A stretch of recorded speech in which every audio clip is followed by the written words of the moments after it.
how you choose a horse feed. If you've ever walked into a feed store and been overwhelmed at the amount of options, we at our stores have over 80 different options of horse feeds. That might be overwhelming to you as a consumer. So what most people reflect to is what their vet tells them to feed, what their trainer tells them to feed, what the horse was eating before, and they just stick on that forever and always. Or maybe they just stick to their favorite brand of feed. So if you are agnostic to all of those things and you just want to choose what's best for your horse, this video is for you. The first step in choosing a horse feed is going to be to choose the brand. And what I mean by that is not which brand is the fanciest, which have you seen the most commercials on or whatever. The first thing you would need to find out is this brand manufactured with other cattle feeds? Is the manufacturing facility ionophore free, perhaps? Is it also who manufactured this? So when manufacturing, there are a lot of tests that is very important to the quality of your horse feed. For instance, do they test for aflatoxins in the corn? That can be lethal to a group of horses that get that batch of feed. I've seen a large number of horses be killed actually from aflatoxins in corn. So who's manufacturing this feed? Where is it being manufactured at? And then finally, who's manufacturing it or who came up with the formulas even is very important. A bit large national brand like some of these is going to have a PhD person that is in charge of coming up with the exact ratio of vitamins, minerals, proteins, fats, calories for that feed. Or is it just someone's grandpa that threw a mix together? So those things would be important. The second thing that is very important in choosing a feed is what are your horse's needs? And what I mean by that is your horse growing? Is your horse pregnant? Is your horse a performance horse?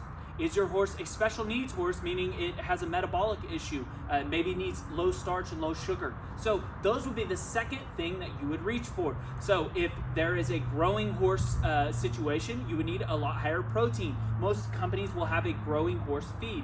If it's a senior horse, you would reach for the senior options. Maybe there'll be 2 or 3 options in that brand, or so on and so forth. So finding your horse's needs would be the second thing. Final thing to consider when choosing a horse feed is the daily feeding rate. So most companies are not going to post the amount of calories in that horse's feed. They're not going to post the amount, the quality of the ingredients or anything like that. You're going to see protein percentage, fat percentage, and a whole lot of other percentages that they are required to post on a feed tag.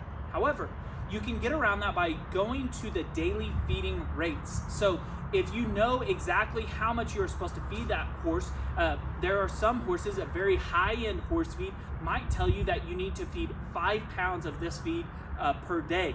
When you go to some of the lower calorie feeds, we have a feed that actually says that you need to feed anywhere from 12 to 16 pounds of this feed on a daily basis for a maintenance horse. That is extremely high, but this feed is not very high in calories. So a feed that you're supposed to feed 5 pounds and a feed that you're supposed to feed 16 pounds, those two are not created equal. Now, yes, this one is more expensive, but you need to look at that when evaluating a feed tag. So looking at the daily feeding rates would be very important. Some of them will do it for a 1,000-pound horse. Some of them do it per 100 pounds. And there's a bunch of different ways that you can do that, but you can quickly calculate how much your horse needs to get on a daily basis. Final thing to consider when choosing a horse feed is the daily feeding rate. So most companies are not going to post the amount of calories in that horse's feed. They're not going to post the amount, the quality of the ingredients or anything like that. You're going to see protein percentage, fat percentage, and a whole lot of other percentages that